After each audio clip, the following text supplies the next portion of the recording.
If I had the opportunity to talk to somebody and tell them what I think about having a dog, I think it is one of the most rewarding animals that you could have. No matter how sad you are, no matter how angry you are, they are always happy and they want to come to you. They want to please you. You'll never find anybody on this planet that want to please you more than a dog. My name is Scott Hildela. I'm a general contractor based in Martinez, California, and this is my truck dog, Petal. She's a Jack Russell Chihuahua Dachshund, God knows what kind of mix. She's a rescue dog from ARF in Walnut Creek, and she's awesome. She's about 3 years old. My favorite part about being a dog owner is unconditional love. My mom died when I was 27, and I've had a couple of wives. I got a couple of kids. And they love me, but not the way my mom did, and definitely not the way a dog does. It's just, there's something about that bond which is really special. Dogs are the absolute best. They have brightened up my life, my whole life. Ever since I was a little girl, I've had dogs, and I think it's taught me how to have certain emotions, how to have certain feelings, and how to have experiences that I wouldn't have had without dogs in my life. My dogs are pretty much my life. I've always had a dog in my life from the day I was born. I've never not had one. I had my longest, which was my personal dog. I had her for 15 years. Her name was Macaroni. She was my first rescue. She is tattooed on my back, along with one of my other dogs, and she was everything to me. And she really was my best friend. She helped me get through my best friend's death, my dad's death. She was the reason I got up and did everything I did every day and work. My dogs were my kids first before my kids. So they really are another part of me. Hi, my name is Brianna. I am in Los Angeles, California. This is my pit puggle, Batman. I knew that Batman was the dog for me for a couple reasons. One, he came from my family and he got along with everybody in my family, therefore everybody that looks like me. And two, when I took him for my first walk in Atlanta, he was just so sweet. I don't know how to explain it. It's like a feeling of when you first get your most favorite thing, something that you've worked for in your whole life, and you finally get to touch it. And I had no idea that Batman was going to be that dog for me. And when I took him out for a walk, something felt perfectly right about it. Like, even though he was pulling me and tugging me along and making me run, and it was stressful, it was still just settling. I was like, this is my pup. Hi, I'm Christine Hollander. I am a volunteer puppy raiser for Canine Companions for Independence, and this is Garrett the Fifth. He's the puppy I'm raising to become a service dog someday, working with people with disabilities. Yes, Garrett, good boy. My favorite part, I think, I have a couple of favorite parts about raising puppies. I really enjoy the puppies themselves. I love to watch them grow and develop and change and learn. I love the people that are involved with me. The organization is one of passionate volunteers, and so we all support each other, we all work together, we all learn from each other. It's really fun.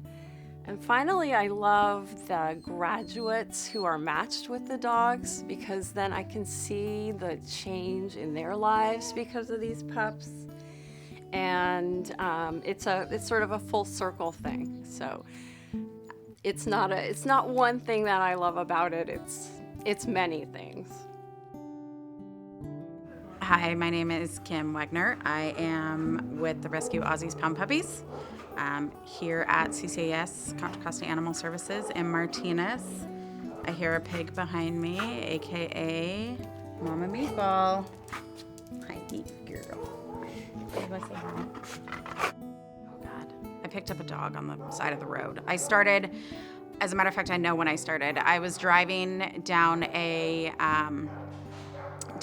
country road, and there were 2 German Shepherds in the middle of the road. I was probably 17 at the time.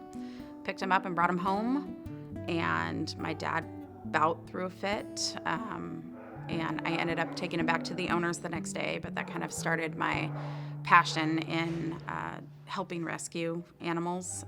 I adopted my first dog from this shelter for my 10th birthday.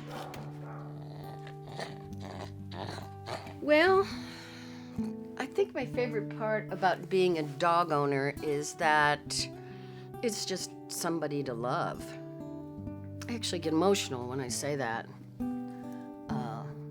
But I just think dogs are a really important part, and I think they make people happy. Like, I live in an over 55 neighborhood, and so I take her around to visit some of the people, and it just makes them so happy. And, you know, when I think about her, there's like certain words and certain things that I have to say. You know, if you really want to get along with your dog, you have to say the same thing all the time and be really consistent so that they know exactly what's going to be happening, especially with somebody like her, because she's basically blind. You know, she just really needs to be real comfortable with what's happening. That's when she gets kind of freaked out, when she doesn't know. And yeah, I guess that's it. And they're great company, of course.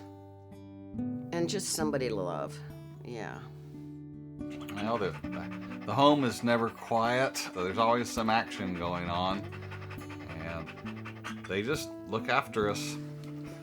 They watch over everything all the time. There's always someone paying attention to what's going on the property.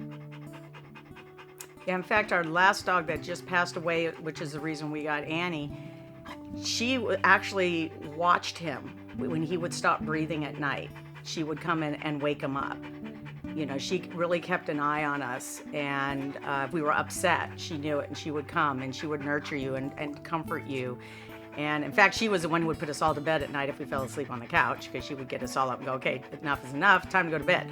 So dogs also can be an overseer of you to make sure that you're okay. Hi, I'm Robin. I'm from Walnut Creek, California, and I'm here with my dog, Ranger. Ranger, come. Good boy. Can you sit? Good boy. This is Ranger. He's a Chesapeake Bay Retriever, and he's almost a year old. So we originally got Ranger because my fiance was getting out of the military, and he was going to be working from home, and we wanted something for him to do while he was at home. And so that training Ranger is that thing. And the role he plays in our family is really just silliness, constantly, all the time, laughing at him. He has a huge personality, which we heard about with Chessie's is pretty common. And yeah, he's just like ridiculous all the time. Sometimes it gets annoying, especially when he was little. He has lots of energy, but I would say he's definitely brought a lot of joy into our lives as a couple and taught us a lot about parenting, which has been really helpful because we're about to get married, and so we want to know what type of parents we're going to be and how we vibe with each other in that way, and Ranger's been really helpful with that. The reason that I was looking for a dog, I didn't know what kind of dog I was looking for or where I was going to get a dog, is because in 2014 I was diagnosed with post-traumatic stress disorder after being robbed and having my laptop stolen and a knife pulled on me. And ever since then, I've had a little bit of a hard time connecting with people as a whole. And ever since I've had Batman, it's almost been impossible to have a rainy day. He is the light of my life. He always makes me laugh. If I come into my home and I'm feeling sad, he just looks at me and everything's better. It's almost impossible to be sad when you have a dog like him.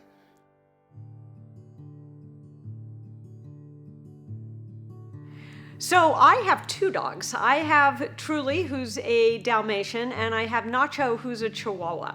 And this is my third generation Dalmatian.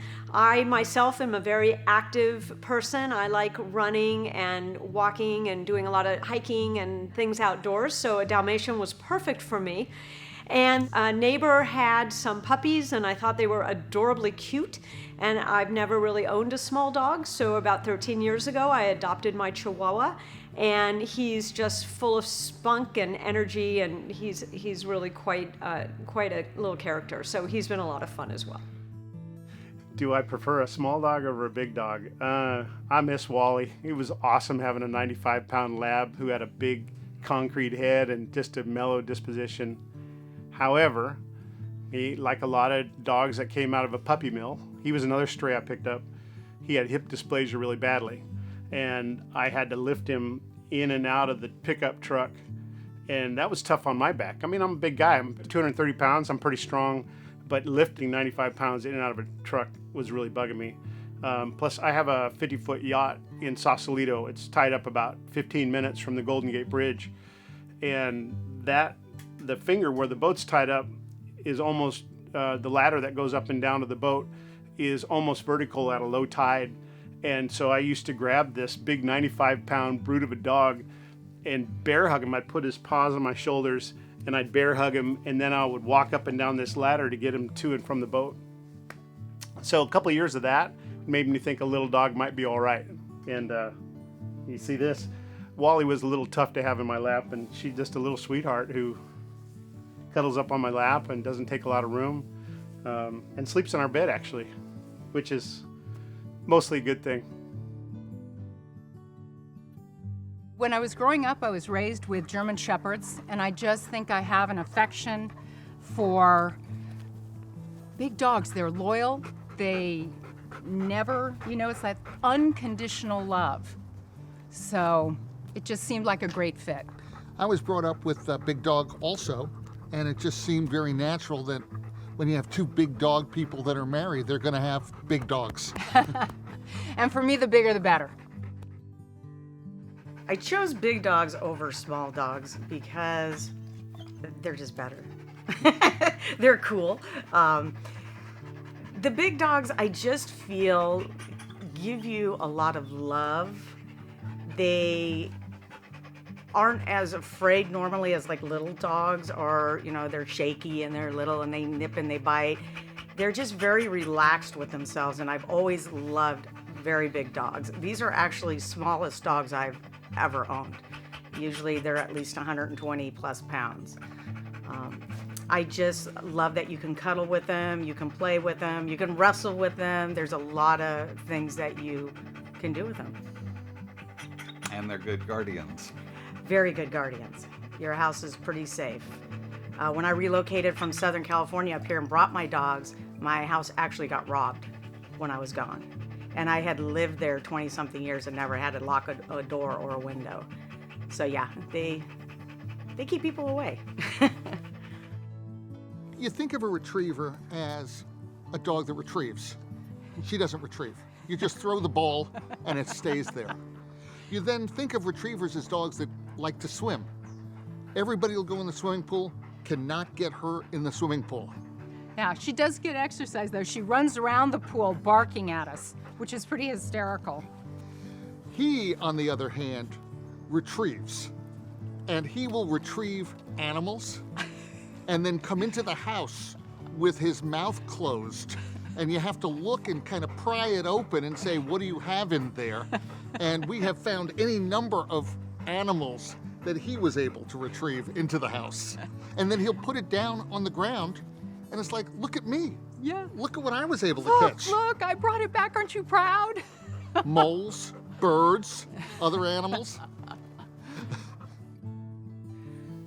Well, I've never had big dogs, but it seems like a lot of work and a lot of space. We have a small house.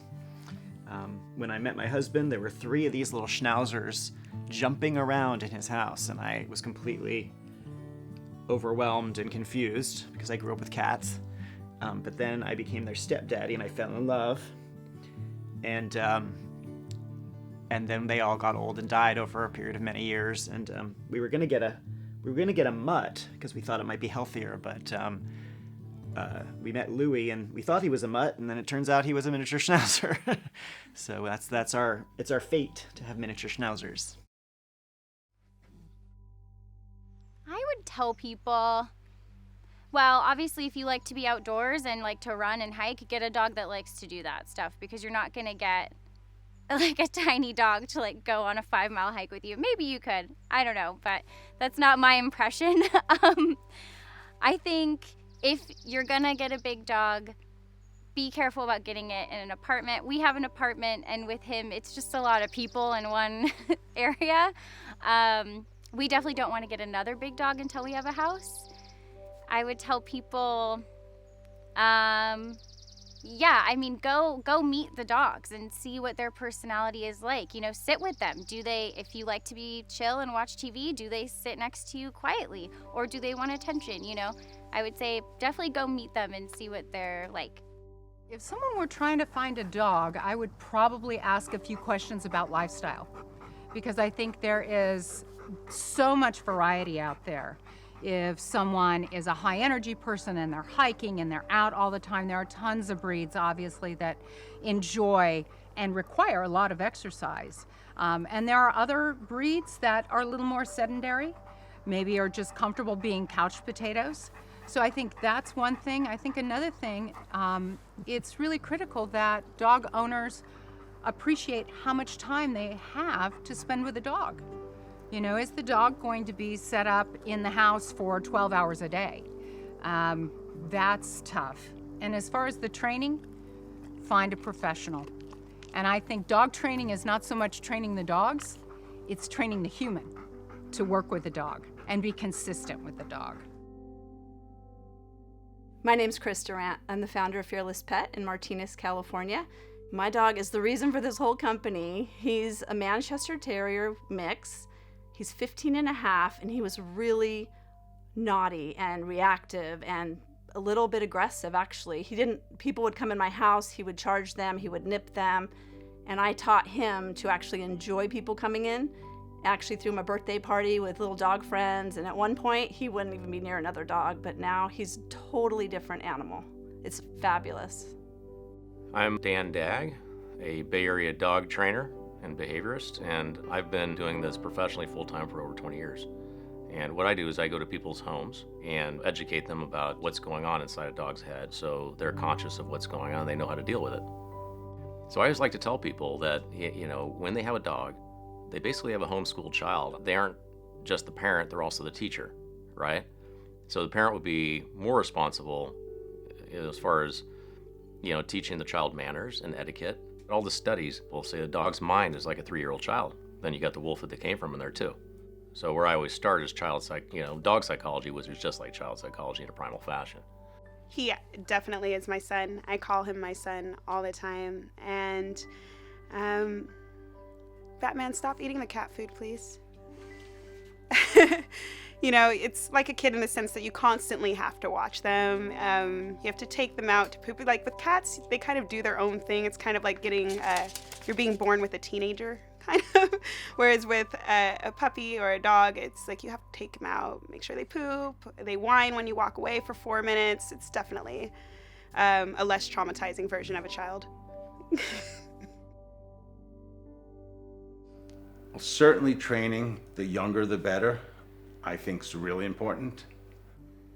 But also treating them good, showing them love and affection, making sure they get out and run. If you can't train a dog to walk off a leash on your own, make sure that you find places like dog parks where they could run and get it out of their system. I think that's real important for dogs that are on a leash all the time. I believe is somewhat frustrating. And a lot of times when we're walking with them and you see a dog that's never been off a leash, they're always hostile. Not always, but. I think training is absolutely critical. Absolutely critical. There's a responsibility that comes with having any animal, but especially a large animal. One of the reasons why we opted for the Golden when we first moved out here was because of their reputation for being a great dog with kids. And if you've got a large dog and you can't control the dog, or you don't know about the dog's personality or how they'll react, I think you're taking a huge, huge risk. As far as what studies show, okay, if we go back thousands of years, where we're living in villages, you know, making fire, hunting for food, water, shelter, the wolves started coming in and looking for handouts. We had the idea that if we work with them, they could help us survive, we can help them survive. It was an alliance. It's a very cool thing that we have with us and dogs. Then we noticed that those wolves didn't listen so well once they got what they wanted. So then what happened next is we started stealing puppies from the parents. So we could raise them, they'd listen to us better, they'd feel more like one of us. Now fast forward that, thousands of years through selective breeding, we have Rottweilers and Chihuahuas and English Mastiffs. But for the most part, dogs are still thinking like the wolves that they came from. The problem out there, typically what I see with small dogs, is the way they get treated. They get treated like cats, but they're still a dog. There's nothing different. It doesn't matter if you're a 5-pound Chihuahua or a 200-pound English Mastiff. They need to be treated the same. They'll get the wrong idea if they get away with, a lot more just because they're small and cute. So we really mess up these little dogs. People will say something like, I can't stand these little Yorkies or Chihuahuas. They're always so mean. Well, it's not their fault. It's the way they get treated. It's the type of owner. And we have a little intelligent dog, and if you spoil a smart dog, you're gonna have problems. So same rules that you would give a large dog, which is, control your personal space. Don't let them jump on you because it's rude and you're just trying to teach them manners.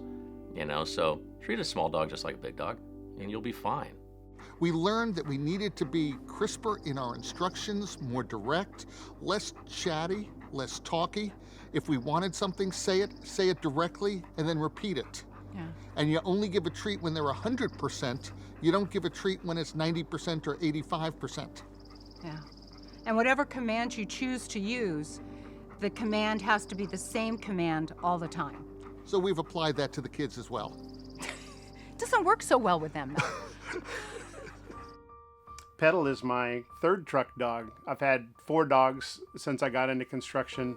My wife, who's more of a cat person, she said, let's take some time before we get another dog. And I'm like, okay. And it was kind of bugging me because I missed having a dog. I've always loved having a dog. And she went online and she saw Petal and we got her as a pup. And the nice thing about rescuing a pup is she doesn't appear to have a lot of baggage. She's been well taken care of and felt safe and comfortable. Frankly, I've never had a dog that was a yapper because when both Cocker Spaniel, Labrador, Boxer, and now little Terrier mix, who can be notoriously yappy, from the time she was a pup, when she starts to grumble or barks, we say, no, honey, it's fine. It's okay, we got it. No barking, no barking. And my attitude is I'm 6'2" and I'm protecting the house. And it's nice to have a dog who will make a little noise if there's something strange going on, but I don't need the incessant yapping dog, which, it's not my business how other people have their dogs, but it's annoying when there's a yappy dog around. So I just find it really important that she feels safe and part of the family. And she doesn't have a lot to say, but when she does say something, it matters. There's so many things I could say about why I love being a dog owner. My favorite thing, actually, it's having both of them now, right? It's having this little baby, my fur baby, and they're essentially growing up together. And there has been some really special moments. When Vera was first born, when she would cry, he would bring her toys. And it was like so sweet. I know we were talking about kind of how dogs communicate, and, that to me was clear. When I'm sad, I want a toy. My sister's sad, I should bring her a toy. And now they play together, and it's amazing. He'll pick up a stuffed toy, flip it upside down. She'll start laughing.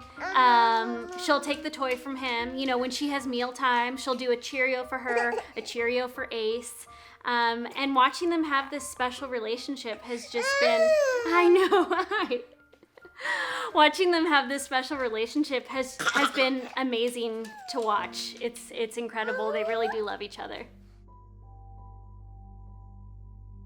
Honestly, the biggest role I think this dog plays is he gives everyone in our family joy.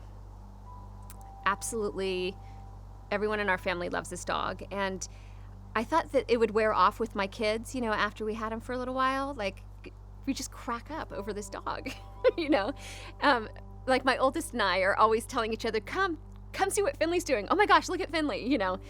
It has not worn off. So I think, you know, he's been a great addition to our family. And, you know, I gotta say, he was very comforting to me after I lost my mom. I got him about a year after, and like I said, I'm not a huge fan of dogs, but I saw a friend of mine that runs a rescue, had posted him, and I just fell in love. And he, you know, there were nights that I couldn't sleep. I had lost my mom kind of traumatically, and he would always be right there with me, sitting right next to me. And there are times when, you know, I have to hold it together because I have 3 kids. So at nighttime is when I'd kind of fall apart, and he would sit right with me and lick my tears if I was crying. And it would always absolutely crack me up. And so he's a rescue, but I truly do believe the saying now that I'm not really sure who rescued who. We were a little bit nervous when we brought Barkley home. We didn't know whether they would gel. And the really wonderful thing about the rescue organization that we adopted from is they said, no matter what, if it doesn't work with your existing dog, definitely we'll take Barkley back, 100% guarantee. So we were a little bit nervous because she's incredibly spoiled. But when we brought him home, she kind of sniffed, looked around and went, I don't need this. I don't need this guy. And she went to the corner of the sofa, and he went to the opposite corner of the room and sat. And then as a week went by, he got a little closer. Another week went by, he got a little closer, until ultimately they were both on the sofa with their butts touching. And they had, within a month, they had absolutely gelled. But he deferred to her. She was definitely the alpha, and he would always look to her for reassurance. Oh, gosh, I've always loved animals in general, but I just love dogs. Like that quote, being man's best friend. They're so sensitive to your feelings. She has a certain little bark. It's like if I'm working too hard on something, like, take a break, come here, play, let's go do something. She's just great for that. My name is Debbie Smith. We are in Pleasant Hill, California. This is my doggy Killer. He's been with us for 12 years and he is a Chihuahua. I love being a dog owner because they love you unconditionally. They are so happy when you come home. They just, like for Killer, he just follows me everywhere. He came into our lives when we were very, very sad, and he's just been with us and knows when we need his love and his affection, and he's just, there's nothing better than a dog. Nothing better than a dog. One of the best experiences I've had with puppy raising was my first puppy, who graduated 1 year ago, who is now working in a children's hospital, and she is changing lives every single day. She and her partner work in a setting where it's all children who are very ill, but who are really moved by the dogs. I've actually been contacted by parents who have told me what a difference the dog has made in the lives of their child. So, I mean, that is the best feeling in the world. And I get to follow her on Facebook and other social media, and I'm having a great time with that. She actually works with a fleet of 5 dogs at this children's hospital. Yes, I think my dog does understand some things we say. I think he's learning full sentences, actually. Like when we're hiking and there's 2 trails, I'll say, he'll go on one trail because he'll be ahead of me, and I'll say, no, over here, and he'll come over to the trail. So I think he does, like, either understand, like, the gist of what I'm gonna say, or he does actually understand, like, the English phrase. When he was a puppy, I would be like, do you want some water? And he would go get water. I say, do you need to pee? And he'll pee. Like, so I like to think he understands. I'm trying to think non-verbally if he, like, understands us. I mean, when my fiance proposed to me, Ranger was just sniffing around and didn't understand what was going on. And so I just wonder if he, like, doesn't pick up on situations. Like Mike's over here like kneeling and I'm like crying and he's just like over here sniffing. He could care less. But yeah, like verbally, he's getting some communication down. Off. Cookie does have social media. He has an Instagram account. He has about 4,000 followers, and he actually made friends through Instagram. They comment back and forth. They talk to each other about what they do, where they go. It was recently his birthday, his 3rd birthday. So he had a little birthday party, and he got lots of comments of his friends telling him happy birthday. I feel a little bit bad. Trixie, his sister, has social media. She has an Instagram account, and it is very exciting, and he shows up on it just a couple times. Trixie is a little bit more glamorous. We got her to be a friend for him, and it seemed like it was going to work out. When we introduced them, she sort of rolled over and showed him her stomach, and we thought, okay, great. And she's the cutest little 8-pounder. But when we got her home and got her comfortable, we realized that she was just, I don't know, faking it because she was nervous, but really she doesn't want to be his friend. But she's very glamorous. She's also very funny because she's super smart, and she's like extremely cute, but then if you rub her the wrong way or push her the wrong way, she will kill you. She doesn't care for me all that much, honestly. I have some bites from her this morning because I made her go out pee-pee. But yeah, so Louis does not have a lot of social media, but he is a guest star on Trixie Bixie's. You can find her at Trixie Biscuit on Instagram. My dogs each have individual personalities, just like your own children do. And they're born with their own temperament. When you inherit them, they have their temperament, plus they have their experiences.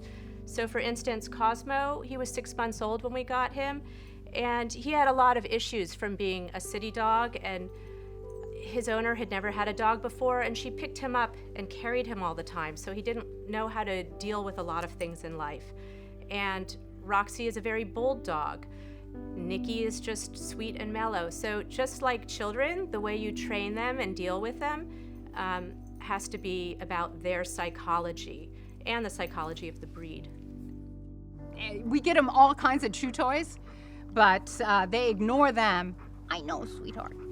And go after the furniture. When we first bought Barkley home, his mouth was just at about the right spot for our dining room table. We have a bench, and he would just stand there and just like, yeah, don't mind me, I'm just gonna chew on the edge of this, and he's absolutely taken the corners off of both sides of the bench. And then Barkley is not limited to dining room furniture or cushions on the couch. I have picked up a new talent of puttying and painting walls in various rooms of the house, because when we go out, we used to put them in a room and close the door for a bit. Briar was always fine with that. Barkley was not. And I guess we were kind of slow learners, but it took 5 or 6 nice-sized holes in different room walls before we learned this probably was not the best idea. But and when we're saying these are holes in walls, we're talking basketball size holes in walls, not golf balls, all because this guy just didn't like being in the room, closed in, even when he was with Briar. Well, the memory I have with my previous dog, Frosty, is we got a free dog from ARF. And the second day we had him, he did about $1,500 worth of damage to our house. So that was the story of our free dog. You get a puppy, they're born with a silver spoon in their mouth, okay? You get a rescue dog, they've won the lotto big time, all right? Because you're simply giving them food, shelter, and water. But for the most part, dogs are still thinking like the wolves that they came from. That's the beginning of boredom right there. They don't feel like they have a purpose. The first thing I see a dog do, if they feel like they don't have a purpose and they're bored, is to protect the owner and the environment, because they want a purpose, and the first thing they usually give themselves as a job is to be the protector and whatnot, and that can escalate. We have to make sure that they know where their position is and that we're delegating. The tips that I would give anybody would be, exercise your dog outside the home twice a day, minimum. Plenty of dog park, plenty of one-on-one walking, running, whatever you're going to do. But they also need mental stimulation. So let's take care of the body and mind. You burn a lot of mental energy through the nose if you're a dog. So I'll have them play a little game of search. Start with, throwing a treat in front of the dog, and then saying search, and then start putting it further and further away. Before you know it, you have a little game like an Easter egg hunt, where you're hiding treats all over the place. By them searching for those treats, it's very satisfying. Kong balls and things where they have to figure out how to get the food out of the center of it, great. You'll see that they do that in zoos to keep the animals stimulated, doing what they need to do, which is hunt for their own food. I'm Chris Terozzi with the White Kitty Foundation in Danville. We are a nonprofit animal organization.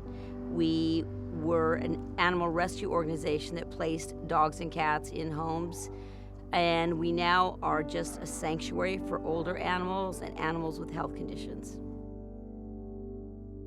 This is what happened a couple years ago. Someone surrendered a puppy to us at the pet store, and I posted it and said, okay, I need a home for this puppy because I don't want a pit bull puppy. And this man called, his name's Pablo, and he said, I want to come and meet the puppy. So he came, I talked to him for a few minutes, and I assessed his personality first. And I said to him, you don't want this puppy. He said, why not? I said, no, it's not a good fit for you. I said, but I have the dog for you. So I went upstairs and I got a dog. His name is Dexter. And they met, and it was instant love. And they are still together today. And he said, he calls me every week and says, I love this dog more than I could ever love any woman, I think. And that to me is like so rewarding and heartwarming. And they come to visit us, and we just love it. We love that connection was made between the two of them. Okay, so I think one of my favorite ACE moments, I have a lot of favorite ACE moments, but when I was pregnant, when I first started to show, I had this awkward phase where for a while it just looked like I just went to Chipotle, and I didn't quite look pregnant yet, but when I started to show, it's about December, when I was about 4.5, 5 months pregnant, and that's when his behavior started to change. He started to notice there was something significantly different, and I was sitting on our couch. I was sitting right in the corner seat where I usually sit, and he would come up and snuggle with me, and he jumped on the couch, and he inched closer. He put his paw on my belly. He looked up at me. He leaned in, he licked my belly, and then he looked up at me again. And it was just this moment where he was like, I know what's happening. Like, you're adding to the pack. We're gonna get another human puppy, and it was really sweet. He just knows, if you're going through a really hard time, it's the time of year, and it just hits you. And without words, he knows that, I need to be with you, and he'll just lay right next to your leg, or he'll just climb up on your lap and just be right on your lap. And he's really sensitive about that, and he's really special about knowing how much we need him and how important he is to us. In 2010, I was going through a really brutal divorce. And I moved out of the home where my first wife and my children lived onto a boat. And I was really focused on just kind of getting my life back together and getting centered and getting really okay with being a single guy, still supporting a family. And I had the one thing I got that was really precious to me was Wally, who was a 95-pound lab. And part of my routine of kind of getting right with the world is I would walk out to a place on the edge of the San Francisco Bay called Prayer Point. And there was this particular spot that had great energy. Marin County is a place that's just notorious for its incredible healing energy. And this place in particular was so powerful. So powerful, in fact, that my second wife and I got married in that spot a few years later. And I would go there and I would ground and I would pray and I'd meditate, and Wally would be with me. And many times I felt very vulnerable standing in public, facing the water, the San Francisco Bay, and just feeling the energy and feeling connected. and it was such a huge thing for me. But I felt vulnerable because I had nobody watching my back. And then I would feel something, and I would look down, and Wally would have his nose right in the back of my knee. And he was my wingman, and he was huge for that healing part of my journey. So, not that long ago, my Dalmatian Truly, my Chihuahua Nacho, and we had at the time a French Bulldog by the name of Bubby. He was an adopted French Bulldog. We got him when he was around 12. He had had a history of a few bouts of cancer. He had had a stroke, and we adopted him when he had cancer on his leg.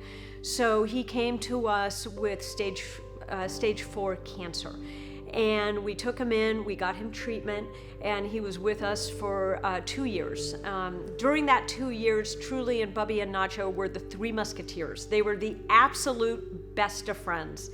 And Bubby really brought a lot of laughter and joy to our house. French Bulldogs are hysterical dogs. If you don't know, you should find one and spend some time with them because they are funny dogs. So along the lines of emotion for us, when it was time, Bubby had been diagnosed with a tumor in his liver, and we needed to make the decision, and I'm gonna get emotional, to say goodbye to him. And we had a nurse come to our house to do that. Truly took one look at that nurse and ran outside to the deck and threw up.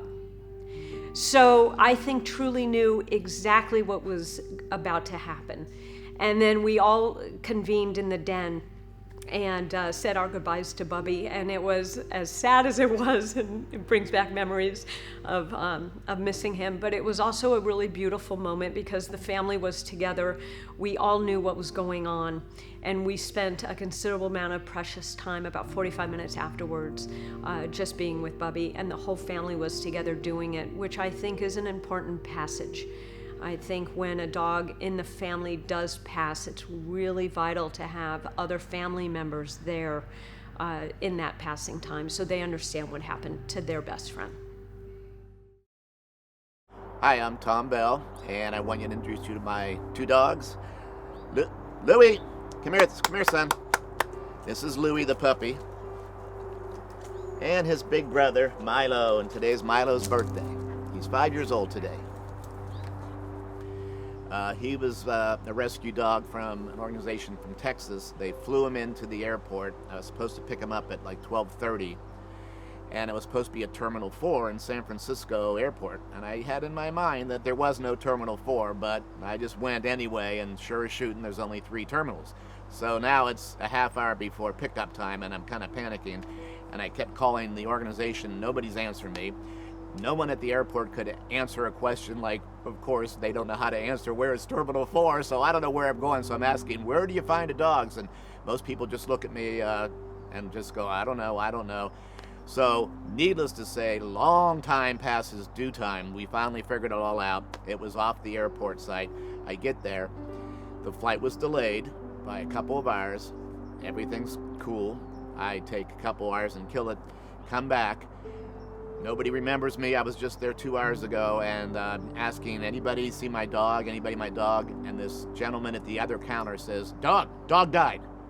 I went, what? And I'm ready to just cry, and my friend's going, what are you saying? And he spoke very little English. Dog dead. I'm like, what is, and nobody would help me. I was going crazy. Well, it turns out the dog was still in the air, Louie. When he finally did arrive 3 hours later, so it was a long, long day, he was in a warehouse, and they just sent me over into this huge, big building, and I had to go try to find him. And all I could hear was this little puppy barking somewhere in this giant, like 4-story warehouse. And nobody would speak to me, and there was just forklifts going by, so I went walking around through all these crates, and I found the little puppy that I seen online. I went, that's you! And I dragged him to the door and took him home. I went, great security, but he made it safe and sound. My favorite part of being actually a lab owner, because I've seen so many different kinds of dogs, is the companionship. They're so playful. So they are very playful. and they just make me feel like there's always someone there when there is no one there. He's there, and he follows me around, where female dogs and even cats are just more independent. So I guess it depends on what you want.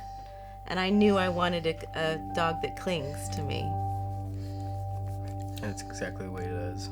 Yeah, he's clinger, huh? I am a crazy dog lady. I am that person who took her dog everywhere, and her dog has some clothes. Her dog has scrambled eggs for breakfast at least 3 days a week. I do as much as I can. I do as much as I can with my dog. And so when people found out that I was pregnant, you know, I got a lot of warnings. Oh, what are you gonna do with the dog? What's gonna happen now? And a lot of people told us things like, oh, just you wait. As soon as you have a baby, your dog's gonna get the back burner and blah, blah, blah. And I just ignored all that. And I, you know, have always had the stance of Ace is a part of our family. Yes, Vera is my baby. Obviously, I'm not gonna let anyone come ahead of her. But he's just an additional wonderful part of our lives. He doesn't stand in the way. There's no conflict of having a dog and a baby. It's magical to have both, and it's fun to watch them hang out together. And so I would say if your dog has, you know, if your dog has a habit that, you know, could be dangerous to a baby, just work on it beforehand. Go see a trainer. I think that people should know that getting a pet is probably a lot harder than they think it is. Oftentimes you hear stories of people getting pets and they're not able to keep them because they have to switch apartments or they have to do this and that. I had one move already since Batman, and he's also come with me every single place I've gone, every little road trip I've taken. I'm never gonna leave that dog. I don't care if I hit rock bottom. Like, he is basically my heart and my soul, and he's what keeps me going. So if you get a pet, don't get a pet just because you're comfortable now. Get a pet because you want to be with it for your life, no matter what. Cookie is definitely like my kid. I take care of him like my kid. He's like a little baby that you have to change their diapers, except that he doesn't have a diaper. So I have to change his little pee pads. I have to feed him, take care of him. I can't leave him in the house for too long. I just constantly need to be there. If I'm traveling, I need to make sure that somebody's taking care of him, or if I could take him with me. I just want to make sure that all the dog owners out there understand that they're always going to have a 3-year-old child with the primal part of the wolf in that dog too.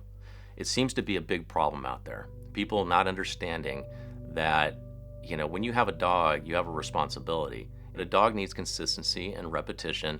I'm a stickler about getting my dogs out a couple times a day.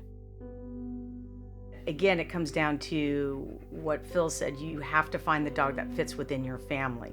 Do you have time for that dog? Are you know, is it a dog that needs a lot of exercise? What kind of dog is it? And it could be the most rewarding, and it is the most painful experience when you lose them. It's like losing a family member, and maybe even sometimes a little worse than losing your family member, because you know you'll give your right arm for your dog. They're just the best. Your dog will become a part of your family, and you will love him or her with every little single cell in your body. And again, just to have the time to give to them, because they deserve it. They give so much more than like I could ever give him. He gives me, and all my dogs do that I walk, they give me, just touching them makes you feel better, doesn't it? Yeah. I mean, as long as you give an input, you know, you'll get a great output with these dogs. Especially with Leaf, is as long as you love him, then he'll love you back. Well, he'll love you anyways, yeah, but you know, he can get depressed if you don't. Well, he turns into his Eeyore, Yeah. where he will go in the other room if you're not paying attention, or he's hungry, which is all the time. In terms of a tip I would give to other dog owners or potential dog owners is to let them be a part of your life and your family as much as possible. You know, I feel like it's tempting to, dogs aren't allowed a lot of places, so it's tempting to just live the life that you lived with your dog when it's available, right? Going to work, leaving them at home, going out with friends, leaving them at home. And we really have embraced kind of trying to involve him in our life as much as possible. Okay, there was a very, very special dog I had. It was my very first dog. His name was Roscoe. I was a traveling photographer. I traveled north, south, east, west, everywhere. Never put this dog on a leash. Everywhere I went, and whether it even be, sometimes I would shoot like in American Legion halls, or sometimes it was in hotels. Well, I would put him in a pillowcase and sneak him in all the time, and he'd always go to all my shoots, and he would just entertain everybody. All the customers would sit there and throw the ball for him, and he would make everybody happy. Well, one given day, I was shooting, and big crowd, and they're all lined up, and my partner buddy was playing with my dog, and he took him out, and the dog was chasing the frisbee, jumped in the California aqueduct, got swept away down a drain pipe, and was gone. My friend, God love him, jumped in, not knowing where he was going to end up, flushed all the way through. It was like one of those glory holes like you have in Lake Berryessa, straight on down, come out who knows where. He carried him in his arms all the way back. I'm still shooting pictures, and he walks in carrying my wet dog and him soaking wet. Your dog won't believe it, man. He just jumped up into this creek, and it turned out it was an aqueduct and swept away. But I went after him, and he's here. And I went, okay. I go, take care of things. I still got customers here, but I'm like, yikes. Okay, so good old Roscoe had 9 lives. He jumped off cliffs and survived. The most loyal dog. Can't imagine any other buddy having a dog as human as that dog was. So that was my Roscoe story. Do your research and don't deny yourself the joy of having a dog in your family. Just make sure that everybody in the family wants the dog. A dog has to really be welcomed by everybody, and everybody willing to do the work and be on the same page. And find your breed and find what's right for you, and it's gonna just enrich your life in ways you just can't even imagine.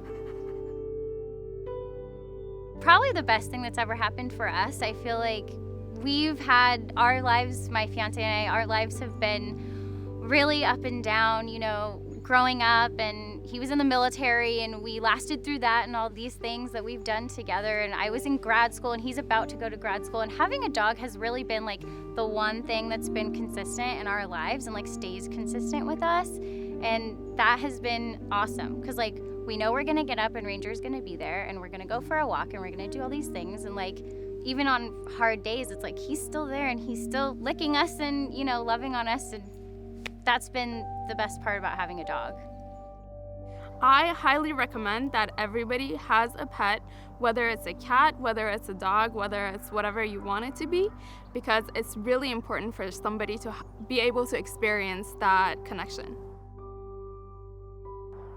Whoever you are, if you have dogs, you're the luckiest person in the world. And if you don't, reconsider. There's no greater creature, as we can see Louie right now just playing, that just will absolutely love you unconditionally, even better than your kids will. I'm just happy to be with Petal. She's a great little truck dog. She's really her mama's dog. I mean, if she had to, we're never getting divorced, because I would, for a lot of reasons. We got a great marriage, but I'd hate to have to give her up. No, I got to keep you, girl. Yeah, it's really awesome to have this pure little soul in the middle of our lives. The favorite place I've traveled to over 40 countries. I've traveled all over the world, had a couple of businesses, got 4 kids. But really, my happy place is sitting on the couch in the evening, watching some episodic series with my wife on one side of the couch, me on the other, and Petal in between us. It's my happy place.